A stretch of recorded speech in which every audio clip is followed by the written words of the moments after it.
Okay, Snapchat. So Snapchat is a multimedia instant messaging social media application.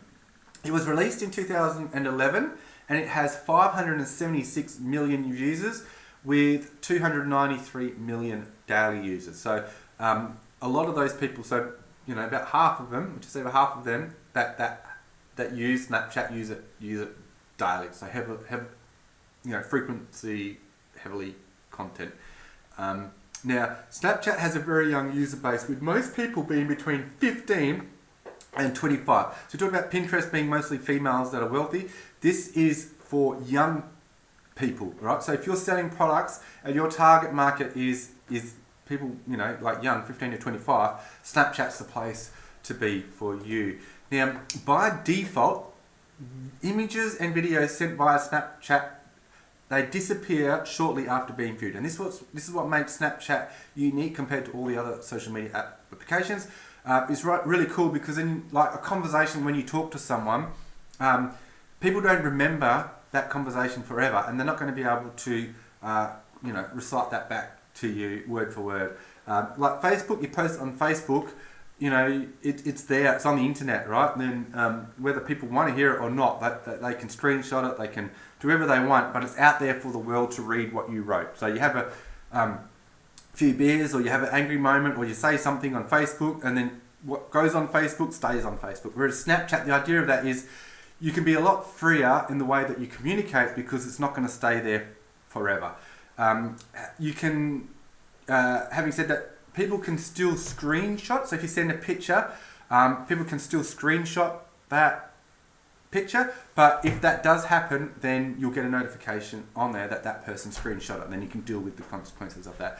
And you can also adjust the time for that people can view photos.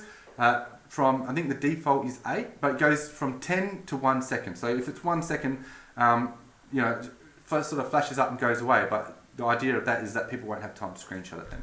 And then you can't, you can replay it once, and then you get notified if people replay it as well. So the idea of it is you don't have to worry so much about, posting something on Snapchat and then 2 years later you get applying for a job and then your employer is like, well, why did you post that on Facebook? That doesn't look very good.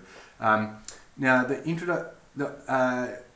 Snapchat introduced the Stories feature in 2013, where users can view one snap after the other. So the idea of Stories is like you can create stories like, oh, I'm on a trip to Melbourne, just landed on the plane, checked into my hotel, going out for dinner, doing all this. So you can tell a story as you go, and then you post up there and people can sort of scroll through them as they go. The stories last for 24 hours, so again, that time decay. In 2020, introduced Spotlight as an entertainment platform for user-generated content. I think that was a lot of it was response to the TikTok type phenomenon where people were focusing on these things. So it just creates more of a focused place where you can go to get your content. Now, advertising on Snapchat is pretty cool. It can be done using Snap Ads, which are videos between stories. So as you're clicking through the stories, as users are clicking through stories, you come up with an advert, like a story ad. The videos can last 10 seconds, and most ads can be skipped by users to the next story. And there are some that you can't skip, but most of them you can skip. Paying for Snap Ads, you can do it via CPM. And you can specify CPC or CPA, but they still basically come back to a CPM basis, so the number of impressions. So you go, I want to pay, and this is the same as a lot of the Google, the AdSense stuff, where you go, I want to pay in a different way because it suits my campaign better, but really Google and Snapchat are just going to work it back to a CPM basis. Advertisers can use geofences to localize their ads to a specific area. And I think this is really cool. So if there's a function or there's an event going on, you can actually promote ads so you pull up the Snapchat map and you draw a geofence around an area. So just say if there's an event happening in Launceston, a festival happening in Launceston, I can actually draw a geofence around the CBD of Launceston and go, I want my ads to show up in that geofence, like in that area. So it's very local based. And I'm talking like you can basically draw a geofence around the building. So if you have like an exhibition and stuff like that, where a lot of people are coming to that exhibition, you want to target those people at the exhibition. You can actually draw a fence around the exhibition centre and send your ads to everyone that's in that place. Which I think is really cool. I love it. I've tried it out. Just be careful because if you draw your geofence too big, it gets really expensive. So you want to try and keep it, as targeted as possible to make it as useful as possible. All right. So that's Snapchat. Now let's have a look at TikTok. TikTok is an internationalized version of the Chinese social media platform Douyin. It's essentially the same, but the Douyin one came from in China, and they're going, well, we're going to make this international, so they've made it TikTok. So the underlying basis is the same. Now, the idea of it is it's short form video hosting service where users post videos that range from 3 seconds to 10 minutes. And it's got mostly shortish type videos. Unlike YouTube, where videos are sort of like 5-10 minutes or an hour type things. Documentaries can be like 3 hours, or you can get 10 hour of relaxing music or something like that. So whereas that would never happen on TikTok, it's much more short form, instant entertainment, instant gratification type thing. Users have access to popular music and trending sounds on their music. So when you record a video, when you go to post it, you can kind of add sounds to it, which is really cool. So it's trending sounds, like the songs that are trending on the markets, on the charts. And it just makes the videos sound really cool. Or you can use trending sounds such as, well, you've got to really try it out for yourself. But these internet culture or popular memes and stuff like that use these unique sounds, and you can apply it to your videos to make them look cool and interesting. Now, it's only launched in 2020 and it already has over 1 billion users worldwide. I was reading somewhere that TikTok's basically going to take over the dominance in social media, and I can see why. It's a very useful platform. It delivers a lot of value to users, and it has a very young user base, so it's expecting to continue to grow. TikTok has a duet feature where users can post videos side by side with another creator. And you can duet on top of a duet as well. So it's really fun. You got to try it out to understand how it works. But basically, someone will post a video, and then you can do your video, reply to that video while their video is going. You record a video next to it. Marketers can create a TikTok business account that allows access to marketing features. Now, privacy concerns in some countries due to aggressive data harvesting. There's a lot of misinformation about TikTok privacy, but there is also concern, genuine concern. They've been into trouble a few times, and they've had to have big lawsuit payouts regarding privacy breaches and stuff like that.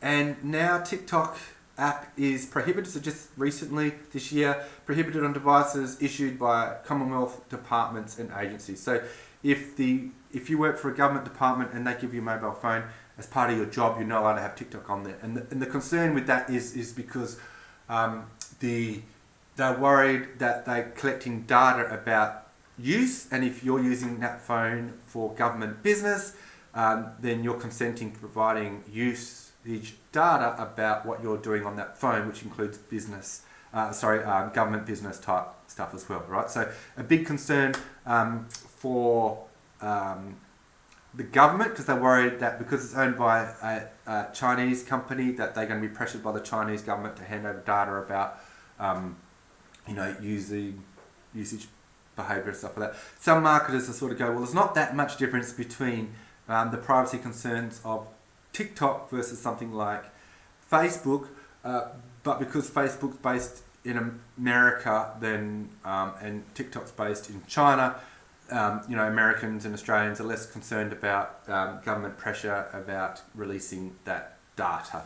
TikTok's responded, and they've been in Senate hearings and stuff like that, explaining the details about their privacy.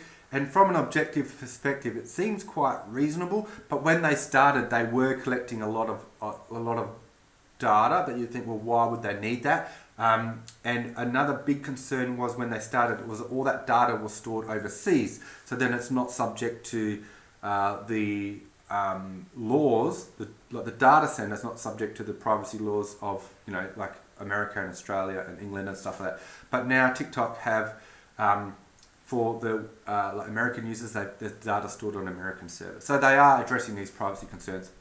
But that's probably one of the biggest issues of uptake of TikTok. A lot of people are concerned about privacy issues and why they need to be so aggressive with their data harvesting. Now, advertising in TikTok is developing, right? So it started off as a really cool thing, fun, but now they're trying to commercialize it more and more. So for us as digital marketers, it can be a little bit frustrating as they sort of improving their tools and their products. Currently, individuals and businesses can promote videos to increase the audience. And this part is cool. And this is kind of where it started from. So when you post a video, if you can't see this, you just got to scroll across a little bit and you'll see this promote button. And I think this part here is really good. So you don't even have to have a business account. You can just be a normal user and go, I've done a really cool video. I just want to get more reach. So it's not for, marketing purposes. This might just be for you personally. You want to promote video and you can do that. And businesses can do that as well.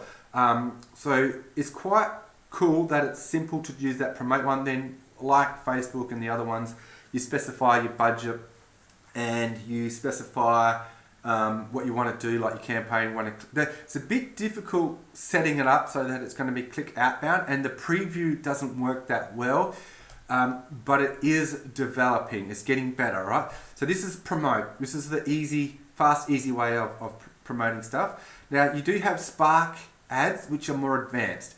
Now I think you need a business account for this one at the moment, which is fairly easy to do. But to do Spark ads, then you can promote. So if you've got a like user-generated content of people using your product, then you can pay to sponsor their videos as well, with their permission, of course. So it just gives you more options.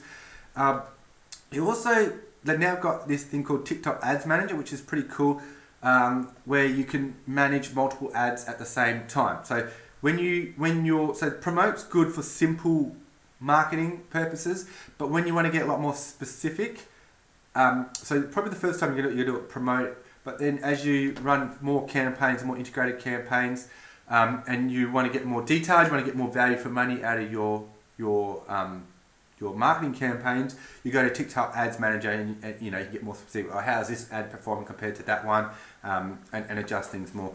And also there's TikTok Business Center, which is sort of an extra thing from Ads Manager, where you can use the integrated content for other marketing campaigns. So you can bring your marketing campaigns together. It's a little bit confusing, the TikTok Ads Manager and the TikTok Business Center, and how they work together, especially because at the stage at one point you had to log into them separately, but they are there and they do work and they are getting better and better. So as TikTok gets more serious, and they'll be bringing in a lot of money now because it's actually quite cheap to advertise on TikTok compared to more established things like Facebook and Twitter.